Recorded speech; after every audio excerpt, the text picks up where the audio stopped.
put the milk in the blue bag, then we're going to put the fruit in the green bag, and then our hot food will go in the red bag.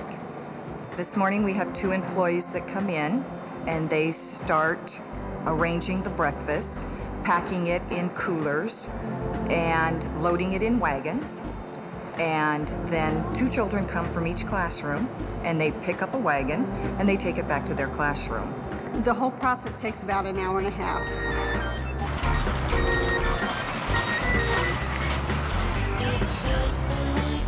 The program is very well organized. It's no extra time for the teacher, no extra work for the teacher. A child will bring the little red wagon, just really cute wagons that they pull to the classroom about 10 minutes before the bell rings, and then we just open the door, bring in our wagon, and about 3 minutes before the bell rings for the children to come in, we bring in 3 or 4 children who serve the breakfast. They lay it out on the desks. We get the whole class, we bring them in, their food is out, they put up their things, and we say the Pledge of Allegiance, and we eat and go right into our skills review, and within 10 to 15 minutes, depending on what's served, they are finished, and then they clean up their trash quickly, and then they begin their morning routine of reading and writing and everything else we have planned for them. We meet the RDA's requirements of 1/4 of the children's calories per day that they are to receive. In the cooler bags are an entree, milk, and a fresh fruit. The entree varies from bagels and cream cheese, assorted muffins, cereal, low sugar. On Fridays, we have Hot Fridays, and they are breakfast pizza, breakfast burrito, sausage pancake on a stick. What I love about the breakfast, and I found very helpful as a teacher, is that the kids are all getting food and they're fueled to learn. We kind of talk about getting energy for our brains to work so that we can learn. It's a time for me also to look at their little faces to see how they're feeling for the day, who's here and who's not. And then they just enjoy eating together, but it's kind of like family. The children all eat together, they're all served equally. Nobody knows who's free and who's reduced. And I think when you take that out, that element out, these kids are willing to eat then because nobody can identify them as free or reduced. As soon as the children finish eating, they just clean up after themselves. We have a certain trash can we put it in, and within an hour, the custodian comes around, removes the whole bag so that all the food is removed and we don't have stale food or any smells. Well, in terms of cleanup, it's easier because I just go around and pick the trash cans are placed outside, and I just go around and pick them up and I can do that at my leisure. One of the main concerns we had as a staff was, were we going to lose 15 minutes of instruction time per day? But we have found that because the kids are so attentive that we're actually getting a lot more teaching done, but also we've found creative ways to do a lot of skill review during those 10 minutes that we use in the morning for the children to eat.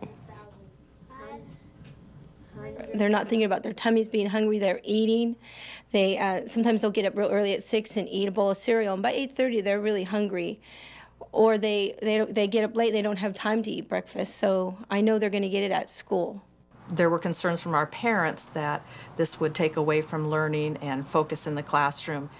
And in fact, it has been the opposite. It has caused our children to want to come to school, knowing that they will have a little bit of breakfast and socialization, and then immediately engage into learning.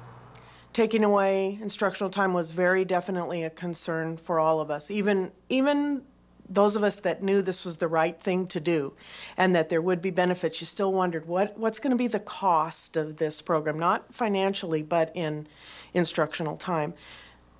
The few minutes lost in the morning is gained at 10:30 and 11 with no trips to the nurse's office, no heads down because they're tired or their stomach hurts, and no interrupting the teacher. In the past, I would have kids getting here as late as 10:30 when they're supposed to be here at 8:20 because they weren't getting out of bed because there was no food. And of course, they came to school and they were hungry, they were crying. And for those children, the morning was totally wasted. Children who don't have breakfast have a difficult time concentrating in the morning, paying attention for an extended period of time before lunch. Since the program has been instituted, the number of health room visits has decreased significantly. And we see fewer children in the morning during the academic time that's dedicated to some of the core courses in the classroom. I think breakfast is the part meal because it helps your body have nutrients and it makes your body think. If kids don't eat it in the morning and they don't have enough energy to go to school or work, anything out, so they eat at here, school. We used to have lots of people getting sick, and now that we have the program of getting food in the morning, now people are getting less sicker. We are very fortunate that this program has paid for itself. There was an initial capital outlay for the Little Red Wagons. Other than that, it is a self-supporting program. And to see the test scores increase made us then anxious to involve other schools in the program. So we're going to forge ahead and involve as many schools as we can, as quickly as we can.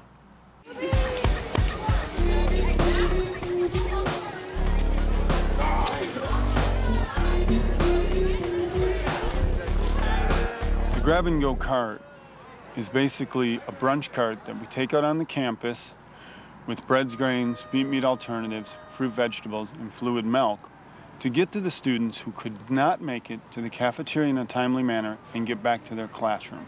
Me, as a person, I've never, ever ate breakfast. And like, we would start school at 8:05, and I would have to wait all the way to 12 to eat.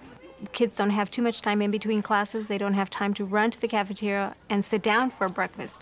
So these carts offer an opportunity for the kids to literally grab and go to the next class. It's easy. It's close to my classes.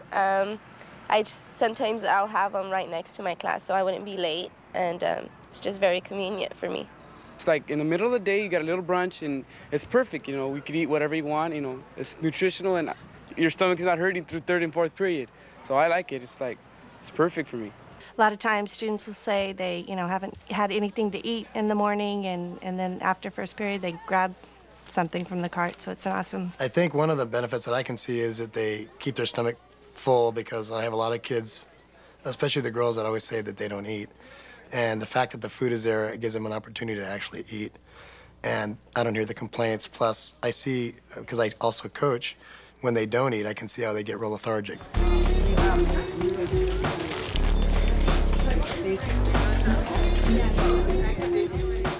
The student will approach the cart and punch in their ID number as they get their reimbursable meal. Their student ID number is the key to the program. It ensures that we have an actual reimbursable meal and the child has not eaten at the earlier breakfast.